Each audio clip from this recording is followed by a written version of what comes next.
la semana estaba viendo un video, ya ves que está de moda así los videos cortos, tanto en TikTok como en los Reels, también en YouTube, y me encontré con un video que sinceramente me causó mucha tristeza. Tal vez alguno de ustedes lo hayan visto en algún momento, pero este era un hombre que hace videos haciendo entrevistas, ¿verdad?, a mujeres en las calles. Y este hombre se acerca con una chica, creo que era en España, y le pregunta a esta chica que con cuántos hombres ella había estado. Era una chica, menos de 30 años tenía. Yo lo calculo entre 25 y 30 años, ¿verdad? Entonces este chico la empieza a entrevistar y le pregunta, ¿verdad? ¿Con cuántos hombres tú has estado, ¿verdad? ¿Con cuántos hombres has tenido relaciones sexuales? Y esta mujer, joven, como dije, no mayor a los 30 años, dice que había estado, no me acuerdo exactamente la cantidad de personas que dijo, pero ella dijo que alrededor de unas 200 personas. Alrededor de unas 200 personas. Yo no sé si sea verdad o no haya sido verdad, pero fue lo que ella respondió. No solamente dijo que había estado con 200 hombres, sino que también dijo que ella tenía una meta de cuántos hombres ella quería estar antes ya de empezarse a tomar la vida con un poquito más de seriedad. Supongamos que dijo, mi meta es llegar a 250 hombres, tener intimidad con cada uno de ellos y después de esto ya empezar a tomarme las cosas un poquito más en serio. Es un video que a mí me causó tristeza porque hemos distorsionado tanto algo tan lindo, algo tan sagrado, algo que Dios creó y lo hemos convertido en algo completamente otra cosa que Dios no quiso, ¿verdad? Entonces, cuando hablamos del tema del sexo, tenemos que entender qué es lo que Dios dice acerca del sexo. Y lo primero, jóvenes, que tendríamos que responder es, ¿el sexo es un pecado sexual? ¿Verdad? ¿El sexo es un pecado sexual? Yo quiero hacer una encuesta muy rápido. Quiero que todos, por favor, puedan cerrar los ojos. Rápido, rápido, todos cierren los ojos. Agachen la cabeza. Solo yo estoy viendo. Todos tienen que participar, ¿eh? Estoy viendo todos con los ojos cerrados, todos agachando la cabeza. Si piensas que el sexo es pecado, levanta la mano rápido y vuélvela a bajar. Ahora, si piensas que el sexo es pecado, levanta la mano y vuélvela a bajar rápido. Ok.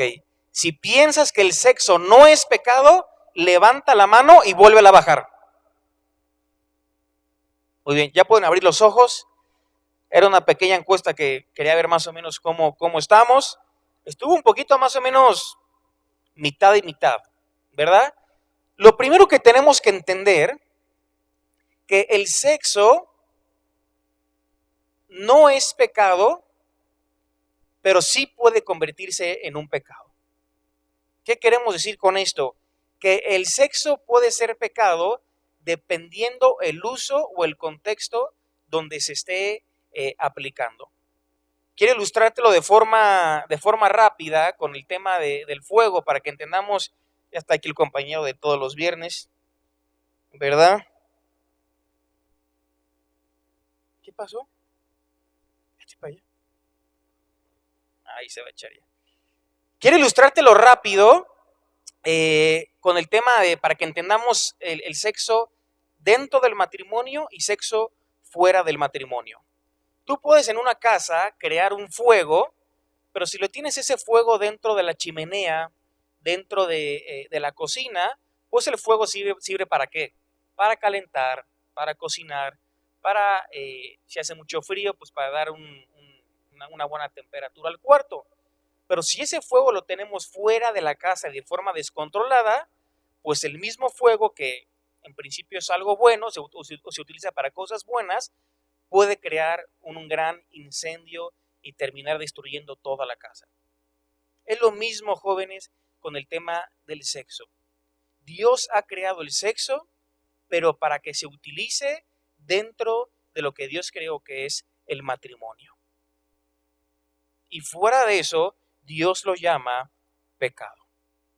Entonces, cuando hablamos de sexo sin estar casados, la Biblia le da el nombre de fornicación.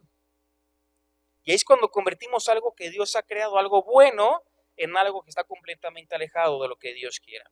Pero quiero darte algunas frases que posiblemente han pasado por tu cabeza o que posiblemente hayas escuchado en la escuela o en el trabajo. Tal vez tú hayas pensado lo siguiente: ¿no es una buena idea ver si somos sexualmente compatibles antes de casarnos? ¿Alguno has escuchado eso? No, es que yo ya tengo una pareja, ya tengo novio, tengo novia, estamos comprometidos, nos queremos casar, vamos a tener sexo para ver si realmente somos compatibles, para llegar con un poquito de más experiencia al matrimonio. Otra frase que se dice mucho o que los jóvenes piensan: no hagas del tema del sexo antes del matrimonio tanto problema. Dice, al fin y al cabo, todos lo practican. Ahí es, en pocas palabras están diciendo, no te preocupes, hazlo, todo el mundo lo hace. Nadie llega virgen al matrimonio, no es tan malo. Practícalo, experimenta, conoce. Es un pensamiento que el mundo tiene.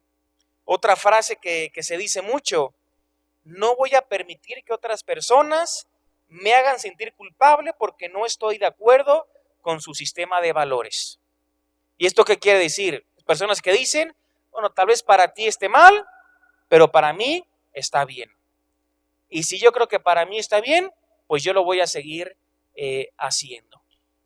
Entonces, son pensamientos que posiblemente hayan pasado por tu cabeza, donde tú de alguna manera intentas aligerar este tema justamente para poder darle rienda suelta pues a tu vida sexual. Si tú has dado por respuesta a alguna de esas cosas un sí, déjame decirte que no eres el único. Muchas personas, muchos jóvenes en determinadas circunstancias y en diferentes contextos piensan que el sexo antes del matrimonio sí está bien. Sí está bien. Lo que antes se miraba como algo malo, ahora es una parte muy aceptada por la mayoría de las personas. De hecho, tú ya empiezas a ver en las escuelas, en las universidades, en la preparatoria, lo que le llaman el sexo seguro. ¿Han escuchado esto? ¿Sexo seguro qué es? Que en la escuela te enseñan cómo ponerte un condón, que en la escuela te enseñan cómo tener relaciones sexuales, en la escuela o en el mundo, tus amigos te dan tips, te dan no secretos, pero tips o consejos para que tú te cuides de cierta manera, para que no provocar un embarazo que no planeaste, que no deseaste, o te dicen cuídate, ten sexo seguro, porque puedes tener alguna enfermedad de transmisión sexual, y se le llama sexo seguro. ¿Por qué decimos seguro entre comillas? ¿Verdad? Porque lo que un condón, lo que un anticonceptivo no puede cuidar es tu propia alma, es tu propia vida. Por más que te cuides de diferentes maneras, tu alma, tu vida, tu propio ser, no queda protegido cuando tú tienes relaciones sexuales antes del matrimonio. Entonces está muy de moda esto de educación sexual, perdón, de sexo seguro antes del matrimonio, pero de lo que no te protege todo esto es de situaciones dolorosas y relaciones rotas al estar experimentando encuentros sexuales. De estos jóvenes no te vas a poder salvar si decides darle rienda suelta a tu vida sexual. Entonces, si Dios te creó a ti y a mí, y si Dios creó también el sexo, ¿por qué no entonces vamos a la Biblia para observar lo que la Biblia tiene para decirnos a cada uno de nosotros en cuanto a este tema? ¿Sabes qué es lo más interesante? Que a veces vemos la Biblia y pensamos, no, es que seguramente la Biblia condena el sexo, seguramente la Biblia no habla de este tema, seguramente la Biblia no me dice qué es lo que yo tengo que hacer, Pero lo más impresionante, lo más hermoso de la Biblia es que la misma palabra de Dios no evita el tema del sexo. Y la misma Biblia dice que el sexo no es malo. De hecho, la Biblia presenta el sexo como algo positivo. Pero así como lo presenta como algo positivo, también nos enseña algunas pautas específicas de cómo se tiene que expresar justamente nuestra sexualidad. Entonces no veamos como que la Biblia condena esto, porque de hecho en la Biblia se ve el sexo como algo positivo. Y la Biblia nos va dando instrucciones para tu sexualidad y para mi sexualidad. ¿Y sabes cuál es el objetivo de Dios y el objetivo de la Biblia? Podernos ayudar en este tema. Podernos darnos instrucciones, poder darnos pautas. ¿Para qué?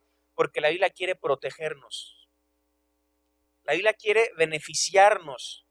La Biblia quiere que tomamos decisiones sabias. La Biblia quiere que practiquemos esto, pero dentro del contexto que Dios permite.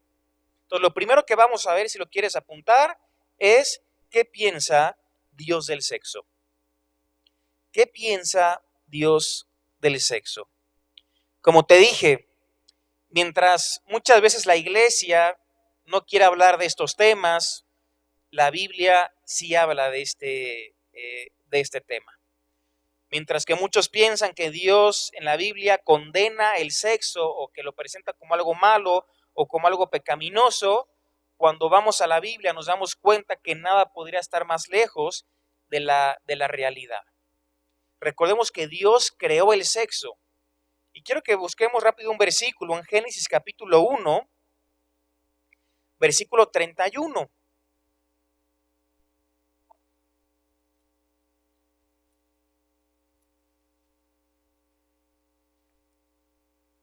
Génesis 1:31. Dice así: y vio Dios todo lo que había hecho, y he aquí que era bueno en gran manera. Fíjense, nosotros sabemos que en Génesis aparecen todos los días de la creación, vemos cómo Dios empieza a crear distintas cosas, crea el ser humano y crea todo. Aquí nos está diciendo que todo lo que Dios creó, Dios lo vio y Dios dijo, todo lo que yo creé es bueno en gran manera. Aún después de que el pecado entró al mundo, ¿verdad? La Biblia sigue hablando como que todo lo que Dios creó es bueno. Ahora, todo lo que Dios creó es bueno. Las cosas físicas creadas por Dios son buenas, pero muchas veces es el hombre quien toma cada una de estas cosas y las empieza a convertir en algo malo. Por ejemplo, alguien de aquí diría que alimentarse es malo, que la comida es mala. Por supuesto que no. Ahora te pregunto, ¿podemos usar la comida de una forma mala? Por supuesto que sí. ¿Verdad? Por supuesto que sí. Entonces, damos cuenta que las cosas que Dios crea no son malas, sino que son buenas, pero a veces es el hombre en su propia pecaminosidad que convierte lo que Dios creó en algo malo. Y es lo mismo con el sexo. ¿El sexo es malo? No. Dios lo creó. Pero lo podemos cada uno de nosotros convertir en algo malo. ¿Verdad? Convertir en algo malo. Si vamos a Cantar de los Cantares, si me acompañas con tu Biblia,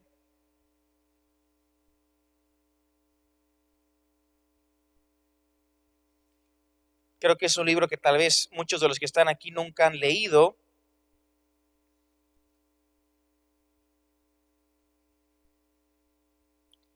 Pero en Cantar de los Cantares podríamos decir que son poemas, es poesía, ¿verdad? Y son justamente poemas que hablan de gozo, ¿verdad? Y habla justamente de la relación entre una esposa y un esposo, y están hablando sobre el amor que estos se tienen como matrimonio, ¿verdad? Ahora quiero que veamos capítulo 4, desde el versículo 9. Tal vez lo vayamos a leer y te suena como muy cursi, ¿verdad? Pero recordemos que es un poema entre un matrimonio, entre un hombre y una mujer que se aman. Entonces este esposo, fíjense lo que le dice a su esposa, versículo 9. Prendiste mi corazón, hermana, esposa mía. Has apresado mi corazón con uno de tus ojos, con una gargantilla de tu cuello. Cuán hermosos son tus amores, hermana, esposa mía. Cuánto mejores que el vino tus amores, y el olor de tus ungüentos que todas las especias aromáticas. Como panal de miel destilan tus labios, oh esposa. Miel y leche hay debajo de tu lengua, y el olor de tus vestidos como el olor del Líbano. Huerto cerrado eres, hermana mía, esposa mía. Fuente cerrada, fuente sellada. Ahora fíjate lo que la esposa le va a responder a su esposo. Capítulo 6, versículo 2. Mi amado descendió a su huerto, a las eras de las especias, para sentar en los huertos y para recoger los lirios. Yo soy de mi amado, y mi amado es mío. Él apacienta entre los lirios. Dice versículo 4, hermosa eres tú, oh amiga mía, como Tirsa de desear, como Jerusalén imponente, como ejército en orden. Aquí ya es otra vez el esposo hablando. Ahora nos damos cuenta, jóvenes, estos poemas escritos en un contexto de matrimonio y justamente cómo hablan de forma positiva en cuanto al sexo dentro del matrimonio. De hecho, si nos vamos ya al Nuevo Testamento, vemos que también el apóstol Pablo afirma lo bueno que es el mundo físico, ¿verdad? Lo bueno que es el mundo físico. Fíjense, vamos rápido a 1 de Corintios, capítulo 6. Ahí después de Romanos, 1 de Corintios, versículo 6. Leamos desde el versículo 13. 6, 1 de Corintios 6, desde el 13.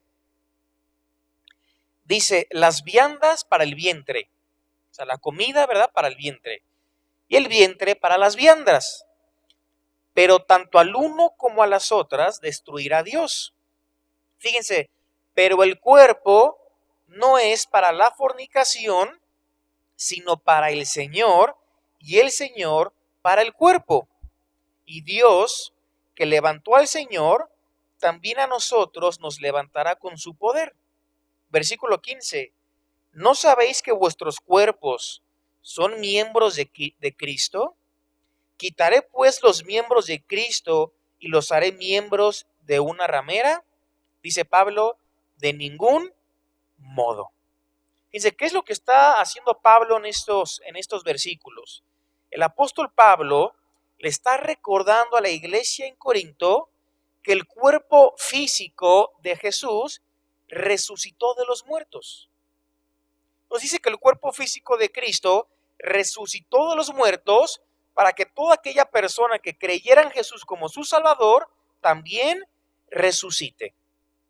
O sea, en pocas palabras, para no confundirnos, lo que Pablo está diciendo es que nuestros cuerpos físicos son uno con Cristo. Pero nuestros cuerpos físicos son uno con Cristo. Fíjense lo que dice el versículo 19. ¿O ignoráis que vuestro cuerpo es templo del Espíritu Santo, el cual está en vosotros, el cual tenéis de Dios y que no sois vuestros? Entonces el apóstol Pablo continúa diciendo que nuestro cuerpo es templo del Espíritu Santo. ¿Esto qué nos enseña? Debido, jóvenes, a que el cuerpo es bueno, el sexo y otras actividades físicas también pueden disfrutarse para la gloria de Dios. Pueden disfrutarse para la gloria de Dios, sin ningún tipo de vergüenza, sin ningún tipo de culpa. El propósito de Dios es que las parejas que estén casadas celebren el sexo y lo disfruten. Porque para eso Dios lo creó. Entonces ya vamos entendiendo qué es lo que piensa Dios acerca del sexo, que es algo bueno, pero es algo que Dios ha creado para que pueda disfrutarse y experimentarse únicamente dentro de un matrimonio. Dentro de un matrimonio. Segundo punto, el sexo no es una actividad sin compromiso. El sexo no es una actividad sin compromiso. Voy a volver a leer el capítulo 6, el versículo 13. Únicamente voy a leer la parte final del versículo donde dice, pero el cuerpo no es ¿para qué? ¿Qué dice el versículo? Para la fornicación, ¿verdad? El cuerpo no es para la fornicación, sino para el Señor, y el Señor para el cuerpo. Fíjense, jóvenes, qué es lo que nos está enseñando la Biblia, qué nos quiere decir Dios a cada uno de nosotros. Pablo dice que tu cuerpo y mi cuerpo no fue diseñado para la inmoralidad sexual. No fue diseñado para la fornicación. Esta palabra fornicación en su original es la palabra porneia. Es la palabra que Pablo utiliza.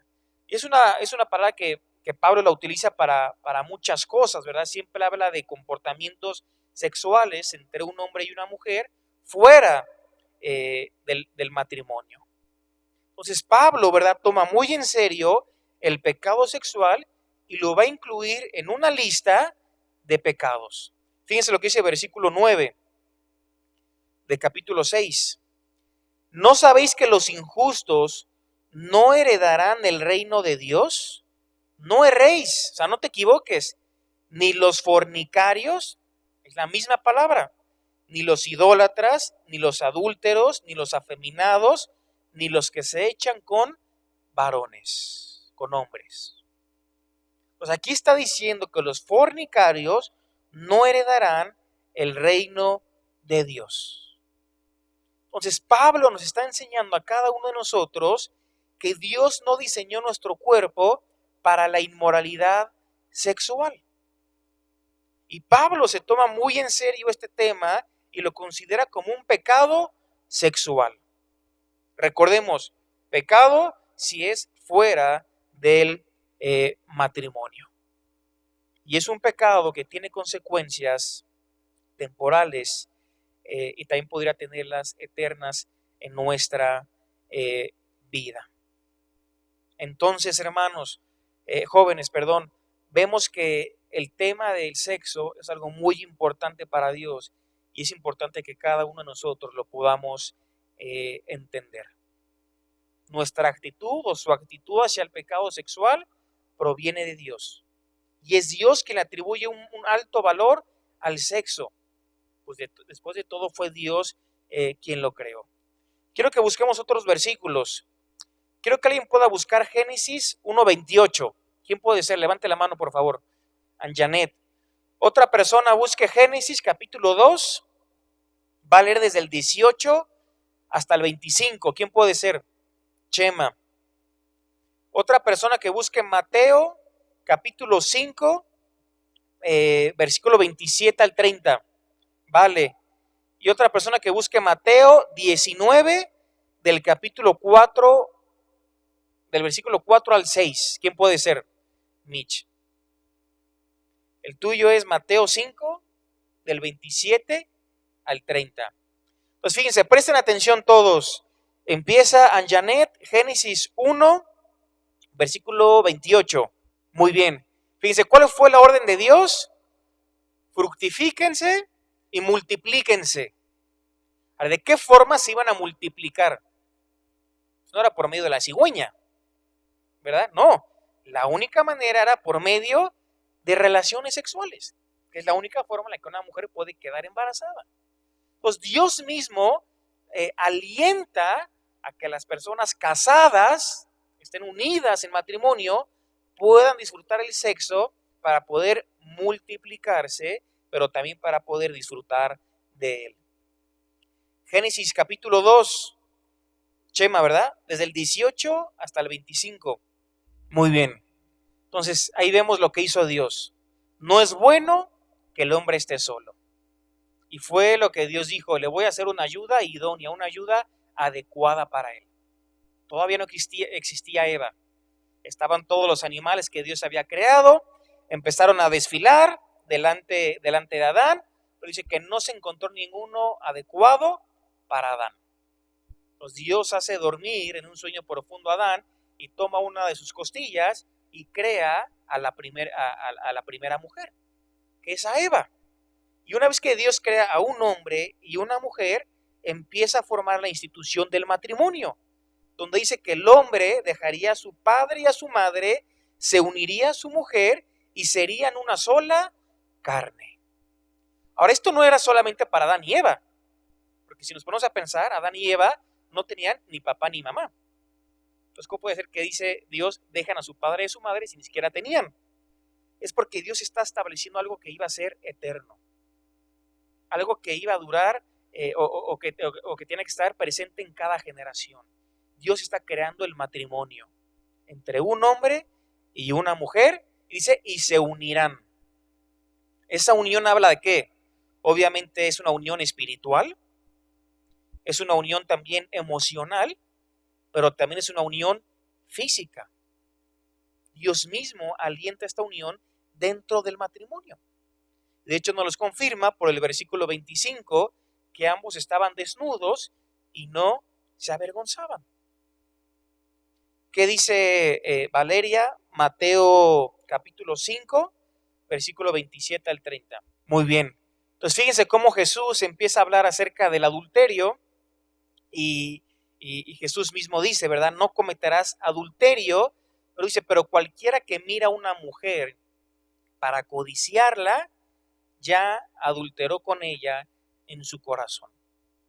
Y después Jesús nos anima a cada uno de nosotros, al ser sus discípulos, que si algo nos es de tropiezo o ocasión de caer, lo podamos sacar justamente de nuestra vida. Puedes leer, Mitch, Mateo 19, sí, del 4 al 6. Fíjense cómo Jesús repite lo que ya estaba establecido desde Génesis capítulo 1 y 2. Vuelve a hacer énfasis en lo que es el matrimonio. Dejará al hombre a su padre y a su madre, se unirá a su mujer y los dos serán una sola carne.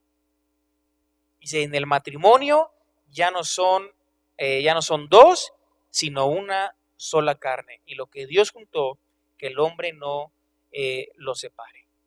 Entonces nos damos cuenta que la Biblia celebra el sexo, anima, apoya el sexo, pero dentro del matrimonio.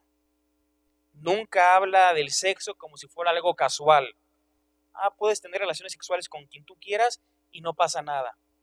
La Biblia nunca habla del sexo de esta manera. La Biblia no enseña que el sexo es una actividad que esté exenta de compromiso. Porque un matrimonio pues, requiere obviamente compromiso. En tercer lugar, veamos cuál es la forma correcta de disfrutar el sexo. Ya vimos cómo Pablo, ¿verdad?, afirma que el sexo es bueno, pero hay un contexto, ¿verdad?, apropiado para poder disfrutar nuestra sexualidad. Y esto es lo único que tenemos que entender. El sexo se disfruta de manera correcta únicamente dentro del contexto de un matrimonio, pero aquí ya tenemos que agregarle por los tiempos que estamos, un matrimonio heterosexual. O sea, entre un hombre y una mujer. Es lo único que Dios permite. Lo voy a volver a decir. El sexo se disfruta de manera correcta únicamente dentro del contexto de un matrimonio heterosexual. Esto, hermanos jóvenes, esto es lo que enseña la Biblia. No importa si falta, ya me voy a casar, en una semana, ¿puedo tener relaciones sexuales? No, hasta que te cases. No, pero es que nos amamos apasionadamente, ¿Estamos seguros que podemos? No. Es que ya no aguantamos, en cualquier momento vamos a caer, ya hemos abierto demasiadas puertas, no podemos decir que no. No, está prohibido por Dios. Cásate y disfruta del sexo con tu esposa y con tu esposo. No te cases solo para tener sexo, ahora tienes que involucrar otras cosas también. Pero ya dentro del matrimonio está completamente permitido por Dios. Entonces la Biblia y Dios nos va enseñando que las relaciones sexuales deben reservarse exclusivamente para dos personas que han establecido un compromiso, ya sea mediante una ceremonia civil o religiosa. Que aquí en México lo que cuenta pues es una ceremonia civil delante de un juez, porque eso es lo oficial para el país en el que vivimos. Entonces te casas con una mujer, te casas con un hombre, te casas delante de Dios y puedes disfrutar de tu sexualidad porque Dios te creó de esa forma. Ahora una pregunta, ¿por qué pareciera que la Biblia se enfoca, ¿verdad?, tanto en cuanto a cómo practicar y disfrutar del sexo? Voy a repetir, ¿por qué pareciera que la Biblia se enfoca tanto en cuanto a cómo practicar y disfrutar del sexo? La respuesta sería porque Dios sabe cuán poderoso es el sexo. Jóvenes, grábate esto en la mente. Cuando el sexo se practica fuera del matrimonio, se está utilizando mal. Cuando el sexo se practica fuera del matrimonio, se está utilizando mal.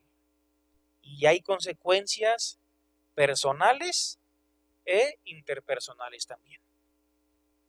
Porque Dios no creó el sexo para que se utilizara de esta manera. El sexo fuera del matrimonio es incompleto porque no hay una unión entre las dos personas, no hay un compromiso, no han unido sus vidas delante de Dios. Entonces, cuando tienes sexo fuera del matrimonio, lo que realmente estás diciendo es: quiero tener relaciones sexuales contigo, pero no quiero involucrarme contigo con ninguna otra clase de unión. Por más que no lo digas de esa manera, pero es lo que estás haciendo. Sí, quiero de ti, quiero de tus besos, quiero de tu cuerpo, quiero de todo lo que el acto sexual representa, pero no quiero involucrarme, no quiero comprometerme más que eso. Para esto Dios no creó el sexo. El sexo en el matrimonio es poderoso. Dios lo sabe. Comunica la naturaleza intensa y personal, ¿verdad?, de un vínculo matrimonial. La palabra para sexo en la Biblia es yada, en hebreo. ¿Saben qué significa esta palabra? Significa literalmente conocer a alguien de forma personal y profunda. Esto es el sexo, conocer a alguien de forma personal y profunda. O sea, ¿qué en la Biblia qué es el sexo? El sexo es una forma de revelarte a ti mismo a otra persona. Es donde te demuestras tal cual tú eres. Es volverte vulnerable a la otra persona. Es abrirte hacia la otra persona. Esto lleva a una intimidad muy profunda. Pero imagínate ser como esta chica que dice: ya estuve con 200 personas. ¿A cuántos hombres le ha dado esto tan sagrado que Dios creo que es su sexualidad? ¿Con cuántos hombres se ha mostrado vulnerable? ¿Con cuántos hombres se ha revelado? ¿Con cuántos hombres ha creado esta conexión? Jóvenes, el sexo no es para eso. Quiero leerte las palabras de C.S. Lewis. Si no me equivoco, C.S. Lewis fue el que escribió Narnia, ¿verdad? Hizo la película de Narnia y los libros. Fíjense lo que él dijo: lo siguiente. La idea cristiana del matrimonio está basada en las palabras de Cristo de que un hombre y una mujer han de ser considerados como un único organismo. Él dice: la monstruosidad de la unión sexual fuera del matrimonio es que aquellos que la practican están intentando aislar una sola clase de unión, la sexual. De todas las demás clases de unión que habían sido destinadas a acompañarla para realizar la unión, dice, la actitud cristiana no significa que haya nada malo en el placer sexual, como tampoco lo hay en el placer de comer. Significa que no debemos aislar el placer e intentar obtenerlo por sí misma, del mismo modo que no debemos intentar obtener el placer del gusto sin tragar ni digerir, masticando cosas y escupiéndolas después. ¿Verdad? Y escupiéndolas después. Entonces dice, relaciones sexuales fuera del matrimonio, solo hay una clase de unión, un tipo de unión, la sexual, pero nada más. Pero cuando se hace como Dios quiere, dentro del matrimonio, aparte de ser una unión sexual, también hay una unión espiritual, también hay algo que aprueba a Dios, hay algo que agrada a Dios, hay algo que glorifica a Dios. Hay un compromiso de por medio que esas dos personas hicieron delante de Dios. Entonces, jóvenes, ya para ir terminando, ¿no tiene acaso sentido que aquel que te hizo a ti y a mí y aquel que hizo la sexualidad es el que nos diga cómo se tiene que usar? Por supuesto que sí. Por supuesto que sí. Dios, al ser el creador del sexo y al ser el creador de cada uno de nosotros, es el único capaz de decirnos cómo tenemos que utilizar la sexualidad. Entonces, ya para terminar, el sexo es un regalo maravilloso de Dios. El deseo de Dios es que lo disfrutes, y de todos los regalos que Dios te ofrece, siempre son regalos buenos y auténticos, pero que los puedas disfrutar como Dios quiere que lo hagas, dentro de un matrimonio. ¿Qué es lo que tienes que hacer ahorita? Esperar. Esperar. Para esperar hasta que puedas estar casado con un hombre o con una mujer. Pero no te vas a morir por aguantarte las ganas, no te va a pasar absolutamente nada. Dios te llama a que tengas templanza y que tengas dominio propio en este tema. Entonces, mientras estás soltero, joven, procura la pureza sexual. Procura la pureza sexual. Si ya has caído tal vez en este pecado, encuentra gracia y perdón en Cristo. No todo está perdido. En Dios es un Dios de oportunidades. Dios es un Dios de gracia. Dios es un Dios de perdón. Dios te perdona.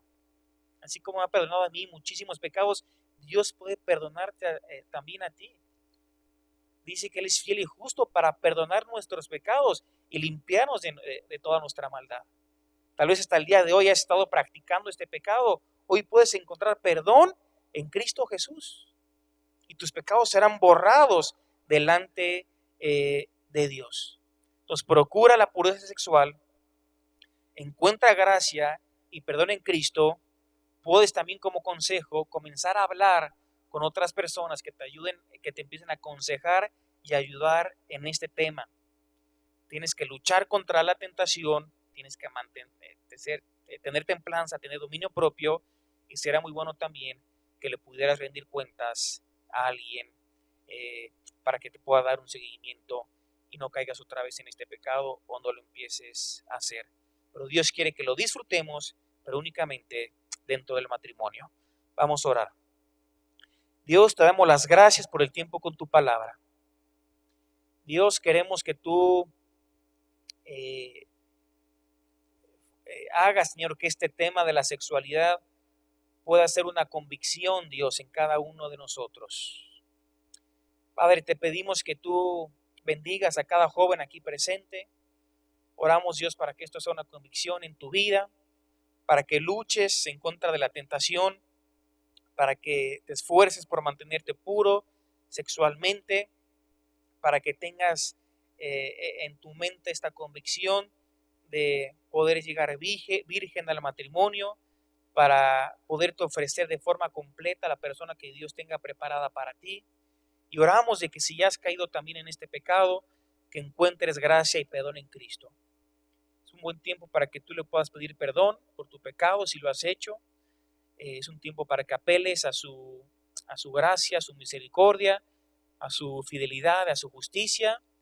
Y Él dice que Él es fiel y justo para perdonar tus pecados y limpiarte de toda tu maldad. Dice la Biblia que el que esconde sus pecados no prosperará, mas el que los confiesa y se aparta alcanzará misericordia. ¿Quieres alcanzar la misericordia de Dios? Confiésale tu pecado a Dios. Apártate de tu pecado. Él te está esperando y Él quiere perdonar tus pecados por medio de lo que hizo Cristo Jesús en la cruz del Calvario. Gracias Dios por esta serie. Te pedimos que tú nos ayudes a poder ser obediente a todo lo que hemos aprendido y que, Señor, podamos realmente aplicar y vivir todo lo que hemos ido enseñando estas últimas semanas. Gracias Dios por este tiempo. En el nombre de Jesús. Amén.